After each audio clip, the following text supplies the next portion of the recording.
When I tell you I knew this was going to be a mess, but I knew it was going to be good, I knew it. If you guys are new here, my name is Ashley and this is My Sweet Perspective, where I give my take on all things TV and movie related, and I'm here to put you on.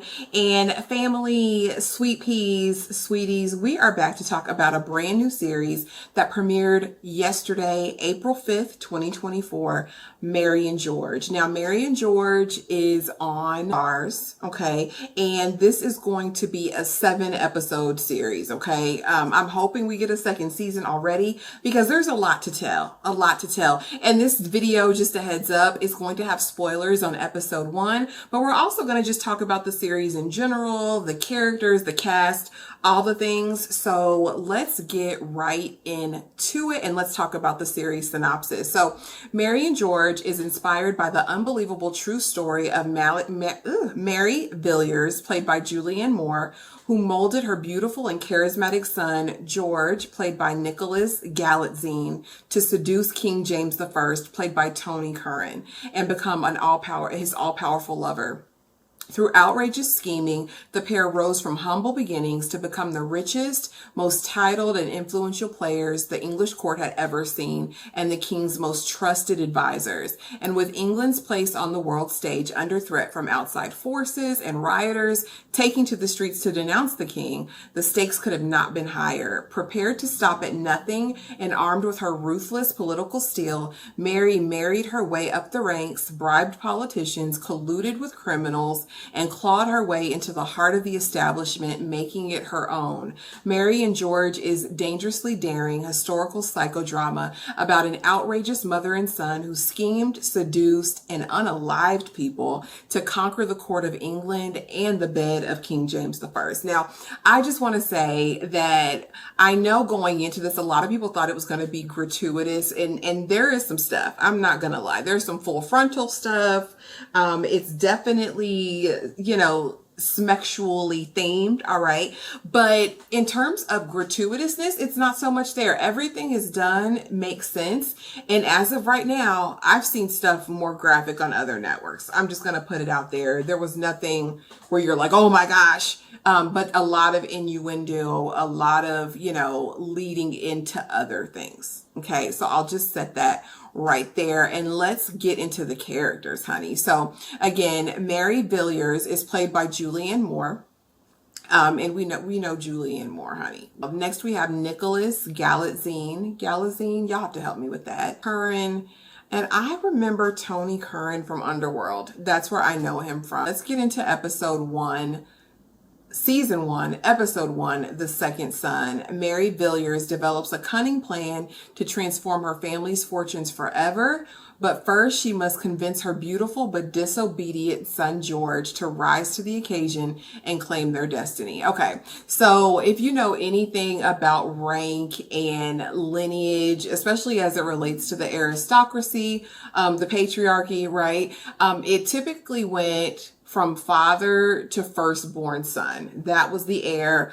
The rules were that was the only person that could inherit land. I know there's caveats in history and you see that, but for the most part, that was written into law and that was the standard, right? Especially in terms of the royal line.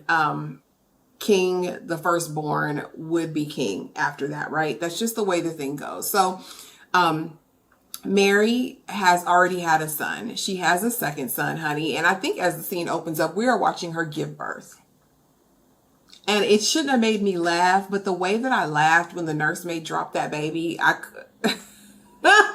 and the way she was so unbothered, because she talks about it later in the episode that she went into this, as far as having George, like, okay, he's the second born, he's useless. Like, what is he good for? What is his life going to be? Normally, back in those days, the firstborn would inherit everything. The second one was supposed to go into the church, right? Like they would go and they would serve at a parsonage, and that was typically, you know, their life. No lands, no title, no nothing. And so early on, she's like, what am I going to do? And at first you're like, does she hate him? Does she hate this baby? The next scene we see, honey, is her cutting him down out of a tree because he tried to unalive himself. Because apparently he feels so deeply, right? He's in love with one of the peasant girls, and that's a no-go, okay? Like that's not going on. Aside from that, George had a very delicate nature, right? From what we hear and what we learn as the episode progresses. He likes the girls and he loves his girlfriend, honey, but he's also looking at them stable boys. Everybody sees it. His no good daddy sees it too. So now let's go ahead and get into his daddy. Super abusive, super out of control. I guess he beats everybody, honey, because he beats George and he beats the mama. I think he beats George because George is more, like I said, delicate, more effeminate. He hasn't taken any action yet. It feels like in the series, especially in the beginning, he's discovering who he is. And so after she cuts him down off the tree, she's like, you're going to Paris, okay? I'm sending you there. You need to learn the game, okay? And I think it was more than that. I think she wanted him to explore. I think she wanted him to learn himself. I honestly went into this thinking Mary was going to be a character that you hated, but instantly, you guys, you don't hate her. You don't. You're like, okay, she's trying to make a way for her son. So now, before he goes to Paris and all that, he's, you know, I don't want to go. I'll take myself out again, but this time I'll get it right. And she's like, boy, if you wanted to do it, you would do it. And also you can tell that she's kind of got this love hate for him. I don't want to say hate. Maybe that's a stronger word, but she's like, when I saw you and I saw how beautiful you were and that you were a man, I knew that if I were you, I would have this whole world in the palm of my hands because, honey, George is beautiful. He's fine, okay? And she sees that and she's like, he's got a way with people, he's good looking, he's all the things, so he can do more. Now, in the midst of all this, the abusive, no good daddy, the husband that she's married to, we find out more about the story, right? So apparently they met. I don't want to say she seduced him, honey, but she's always thinking 2 steps ahead. But she was a servant girl herself. Okay, and so she didn't come from a family of nobility. They actually had to pay someone to lie to get her approved, basically, to marry him. But of course, the marriage was volatile. He was violent. He was terrible. They get in this last fight, honey. He throws some glass, cuts her arm all up, and then the battle ensues, honey. And she's like, I'm not taking it like that. So they get into it, and he pushes her, or she pushes him. Either way, honey, they're rolling down the stairs, but he got the worst end of it. Okay, so now he's on the way out, but we come to find out he didn't leave anything for his family. He left it to his cousin to avoid his debts. So Mary's got to think on her toes. She's like, what can I do? She's like, George, you're going to Paris, okay, now. And so Mary, honey, she didn't waste no time. She found her another husband. And it seems like she's at least friends with this guy. It's an amicable match. It's not anything, you know, super romantic, but it works to keep her family together, to be able to pay the bills and do what she needs to do. Now, we've later find out that this was really strategic because the family that she married into had occasion to have an audience with the king, with King James, honey. And this is when we meet him in his harem, his gaggle of Scottish men. Okay, well-hung Scottish men is what they said. And baby, it's a mess. And so she takes the first opportunity and she's like, we got to get him to the house. And the husband's like, you know, it's too much work to deal with it. It's too much. And she's like, no, it has to happen. Meanwhile, George is now in Paris. And honey, she done sent him to a house of ill repute. She done sent him to the French brothel, honey. And some of everything goes on in there. Some of everything. And I'm just going to sit it right there. Okay. I'm just going to sit it right there. You infer what you will from that. But it goes down in Paris. And so basically he has a teacher who is like basically teaching him refinement. What you would think like as a finishing school for women, this is like a finishing school for him, right? So how to dance, how to fence, you know, the basic things, I guess, that you would need to know to be introduced to society back in those days. And also to himself, honey, I guess. because he's really timid and shy at first, honey, but he comes out that box, and I'm going to just set that right there. He's gotten all the things. They say he's caught on really fast. He's really adept at everything he was taught in terms of the ways and rules of society. And so now he's on his way back home. And the mother has scheduled the king to come there.